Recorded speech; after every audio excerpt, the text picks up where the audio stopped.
बोलिए श्री वृंदावन बिहारी लाल की जय। श्री भगवत स्वामी की जय। ओम श्री गणेशाय नमः। ओम नमो भगवते वासुदेवाय। नारायणं नमस्कृत्य नरं चैव नरोत्तमं देवीं सरस्वतीं व्यासं ततो जयमुदीरयेत्। निगमकल्पतरुर्गलितं फलं शोकमुखादमृतद्रव संयुतं पिबत भागवतं रसमालयं मुहुरः रसिका भुवि भावुकाः। त्रयोदश अध्याय। विदुर बोले अंधराय जेमंते गला हिमालय प्राण छाड़िला जोग बले ए कथा त्रयोदशे बोले। सुतवाच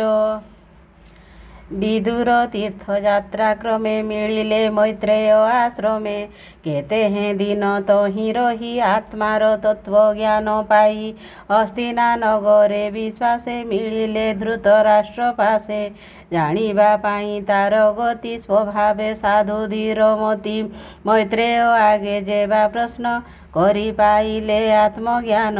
तेणु गोविंदे भक्ति जात केवल नाही शत्रु मित्र विदुर देखी धर्मसुत बंधु आगमे कृतकृत्य संगते घेनी चारि भाई पूजिले आसने बसाई जुजुषु धृतराष्ट्र नृप संजय पुणी कृपा कृप गांधारी द्रौपदी सहिते सुभद्रा उत्तरा समेते आगे गमंती देवी कुंती अन्य सुहृद बंधु ज्ञाति पांडुर जेते बंधु जने मिलिले हरस बदने प्राण को पाई पिंड जेने पुणी उठई दिव्य ज्ञाने सकले मिली तार पासे बंदिले जे जहा विश्वासे अनाई विदुर बदन आनंदे अश्रुजल पूर्ण सकल पूजा विधि करी राजन करे कर धरी विदुरे बसाई आसने पासे भुंजाई सुख मने तार बदन राजा चाही आनंदे घेनी चारि भाई उच्चे पचारे प्रीति बाणी जेमंते सर्वलोक शुणी युधिष्ठिर उवाच भूता तो कहूँ तो अग्रते आंभ कुशल तोर चित्ते स्मरण करु तीर्थाटणे वन गहन पथ श्रमे जेसने पक्षी पक्ष तले बालके उड़ती निरोले तुम्भर छाया आश्रे करी सकल कष्ट को पासरी विपद दशा जेते होई बने बंचिलु पांच भाई माता सहिते जतु घरे अग्निदहन महाघोरे विषभक्षण आदि जेते तो आगे कहिबी मुकेते अनेक आपद प्रमादु बंचिलु तुम्भर प्रसादु तु आंभ स्नेह दूर करी भ्रमण कलु वसुंधरी उदासी पथिक लक्षणे एकांते बुलु बने बने किपरि प्राण रक्षा करु ए पथ श्रम केने हरु भ्रमीण अवनी मंडले तीर्थ आश्रम पुण्यस्थले तोहर प्राय साधु जेते पवित्र देहे पुण्य तीर्थे भूमि करती पुण्यतर जहाँको चित्ते चक्रधर तुझे स्वभावे पुण्य देह प्रसन्न चिते तात कह जादव संगे बनमाली सुखे कि छंती कुशस्थली ताहार भले भल मोर से हरि शरण सोदर सुखे अछंती कि जादवे भोता तो पचारु प्रस्तावे एमंते राजा वाक्य शुणी विदुर मने मने गुणी सुहृद भावे भय कला जादव क्षय न कहिला विचारे कहिबी मुजेबे जीवन छाड़िबी पांडवे केमंते देखिबी मुएहा एते विचारी कला माया न कही जदु वंश नाश निर्घाते छाड़िला निश्वास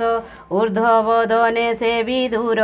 कपटे कहई मधुर सर्वकुशल जा प्रसादे कृष्ण अछंती अप्रमादे एमंते राजा आगे कही केते हैं दिन पुरे रही ज्येष्ठ भ्रातार श्रेय अर्थे सर्वजनक प्रीति मते नित्य आनंद धर्म राजा विदुर पादे करे पूजा रात्र दिवस तार संगे धर्मनंदन अनुरागे अशेष तीर्थंक महिमा के कही पारे गुण सीमा सर्व कहिला सुख मने एबे हो शुण विप्रजने मांडव्य ठारु साप पाई जम विदुर देह बोही सते बरस शूद्र देहे बंचिला विष्णु माया मोहे पापींक दंडे अधिकार करंती देव दीन कर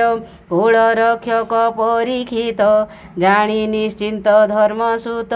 एबे पांडव पांच भाई रिपु संहारी राज्य पाई गृह करणे चित्त जोड़ी विष्णुर माया मोहे पड़ी राज्य करन्ते धर्मसुत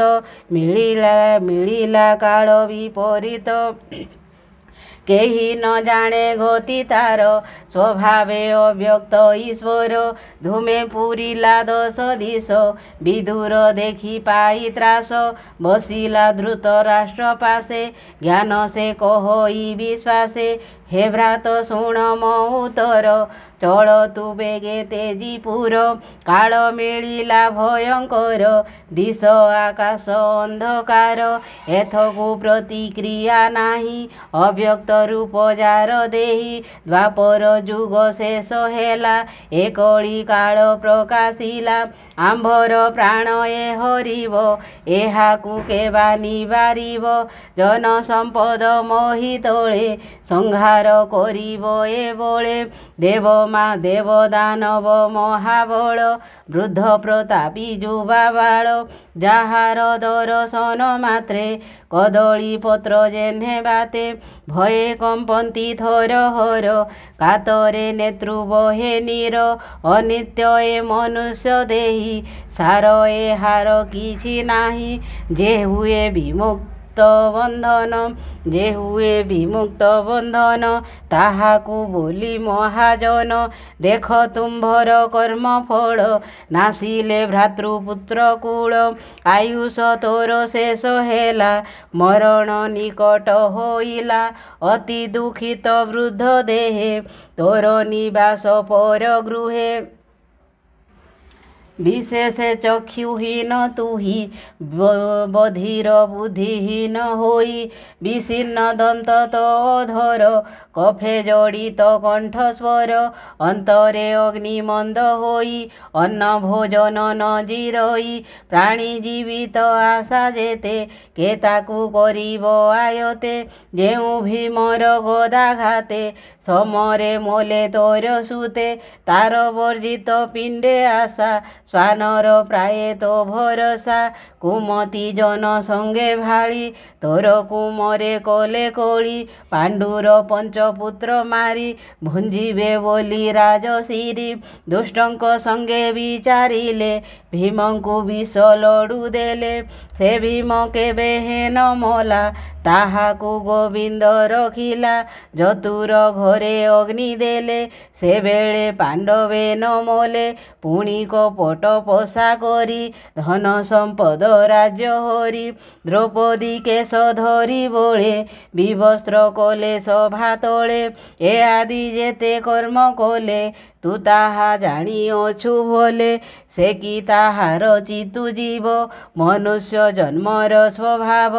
ताहांक दत्त अन्न खाऊ सेवक प्राय गृहे थाऊ तोर बयस आउ काहीं अति पीड़ित वृद्ध देही दिनकु दिन तनु क्षीण